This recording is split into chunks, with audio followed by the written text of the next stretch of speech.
بسم اللہ الرحمن الرحیم۔ معزز ناظرین السلام علیکم۔ معزز ناظرین، اگر والدین اس دنیا سے انتقال کر گئے ہیں اور انہوں نے اپنی اولاد کے حقوق پورے نہیں کیے تو خدا را سب سے پہلے انہیں صدقے دل سے معاف کر دیں۔ آپ کو عجیب لگے گا مگر امام محمد باقر علیہ السلام فرماتے ہیں کئی والدین اولاد کے حقوق پورے نہ کرنے کی وجہ سے آگ شمار ہوتے ہیں۔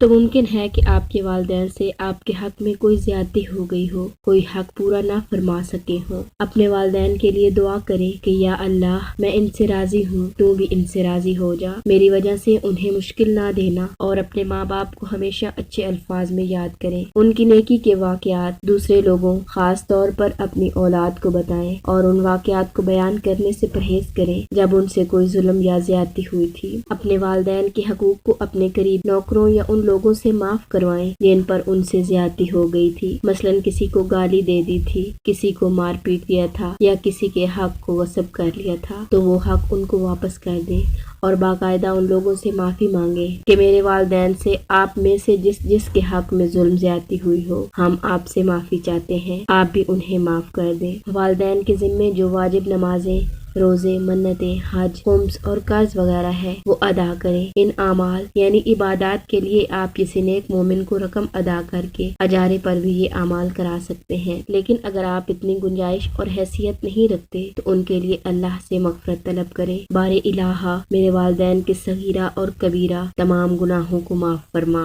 ان کے لیے صدقہ ضرور کریں، خاص کر قبر کی پہلی رات میت کو صدقہ کی بہت ضرورت ہوتی ہے اور صدقے سے ان کی قبر میں نور داخل ہوتے ہیں۔ نماز وحشت قبر ضرور پڑھیں یا جب دل چاہے نوافل پڑھ کر ایصال کریں یا ان کی کسی قضا نماز کی نیت کر کے کوئی نماز ادا کر دیں۔ امام صادق علیہ السلام فرماتے ہیں بعض اوقات میت کسی گناہ کی وجہ سے عذاب میں گرفتار ہوتی ہے یا اچانک اس کا عذاب ہٹا لیا جاتا ہے، وہ سوال کرتا ہے یہ کیسے ہوا، تو اسے جواب ملتا ہے کہ فلاں بندے یا بندے نے تیرے لیے نماز پڑھی ہے، یہ اس کی وجہ سے ہوا ہے۔ امام فرماتے ہیں میت اتنا خوش ہوتی ہے جیسے تم تحفہ ملے تو تم خوش ہوتے ہو۔ معزز ناظرین، والدین کی قبر پر ضرور جائیں، خاص کر جمعہ کے دن، کیونکہ امام محمد باقر علیہ السلام فرماتے ہیں کہ جمعہ کے دن مرحومین کو علم ہوتا ہے کہ کون ان کی قبر پر آیا ہے اور وہ خوش ہوتے ہیں۔ ہر رات و دن ہو سکے تو ضرور یا ہر شب جمعہ ان کے ایصال ثواب کے لیے صدقہ ضرور دیں۔ امام صادق علیہ السلام فرماتے ہیں کہ مرحومین اپنے گھروں کے اوپر آ کر فریادیں کرتے ہیں کہ اے ہمارے گھر والوں، خدا را ہمارے لیے صدقہ دو، چاہے روٹی کا ایک ٹکڑا ہی کیوں نہ ہو۔ قبر پر جائیں تو قبرستان والے اعمال بجا لائیں، 7 بار قبر میں انگلیاں گاڑ کر سورہ قدر پڑھیں۔ امام رضا علیہ السلام فرماتے ہیں اس عمل سے ایک فرشتہ قیامت تک اس میت کے لیے نیک اعمال کرتا رہے گا اور ثواب اس میت کو ملتا رہے گا۔ قبرستان میں مرحومین کے ایصال ثواب کے لیے کثرت سے درود پڑھیں۔ ایک عورت کا عذاب درود کی وجہ سے دور ہوا تھا۔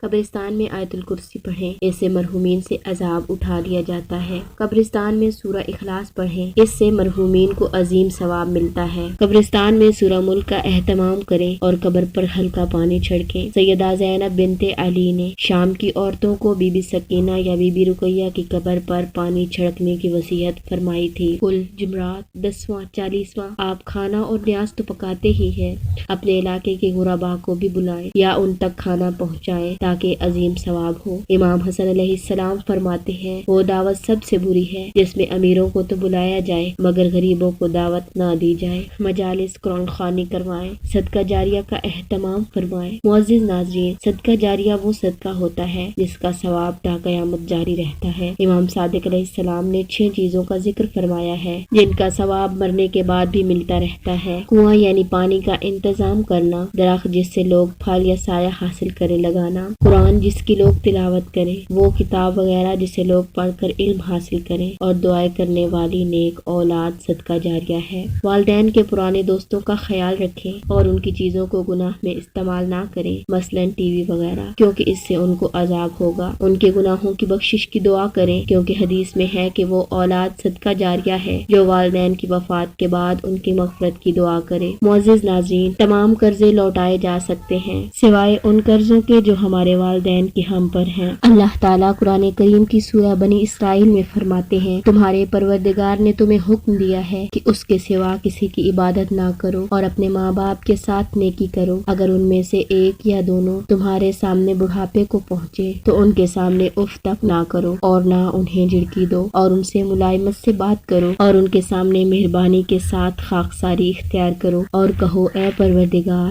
ان پر اس طرح رحمت فرما جس طرح انہوں نے بچپن میں میری پرورش کی ہے۔ ایک اور جگہ خداوند عالم ارشاد فرماتا ہے اور ہم نے انسان کو جسے اس کی ماں نے دکھ پر دکھ سہ کر پیٹ میں رکھا اور اسے 2 سال دودھ پلایا، اپنے اور اس کے ماں باپ کے بارے میں تاکید کی ہے کہ میری اور اپنے باپ اور ماں کی شکر گزاری کرو اور آخر تجھے ہماری طرف لوٹ کر آنا ہے۔ رسول اکرم صلی اللہ علیہ وآلہ وسلم فرماتے ہیں باپ اور ماں کے ساتھ نیکی اور احسان کرنا نماز، روزے، حج، عمرہ اور جہاد سے افضل ہے، اس کا زیادہ ثواب ہے۔ جو کوئی اس حالت میں صبح کرے کہ اس کے ماں باپ اس سے راضی ہوں تو اس کے لیے بہشت کے 2 دروازے کھول دیے جاتے ہیں۔ معزز ناظرین، اگر تو ہمارے والدین زندہ ہیں تو یہ بہت خوش قسمتی کی بات ہے، ہم اور آپ اپنے والدین کی خدمت کریں، لیکن اگر وہ وفات پا گئے ہیں تب بھی ان کا حق ہمارے اوپر سے ساقط نہیں ہوتا۔ اللہ تعالیٰ سے دعا ہے کہ اگر والدین زندہ ہیں تو ان کی عمر دراز کرے اور انہیں صحت اور عافیت کی زندگی عطا فرمائے، اور اگر وہ دنیا سے رخصت ہو چکے ہیں تو ان کی آخری منازل کو آسان فرمائے۔ اللہم صلی علی محمد و آل محمد وعجل فرج آل محمد۔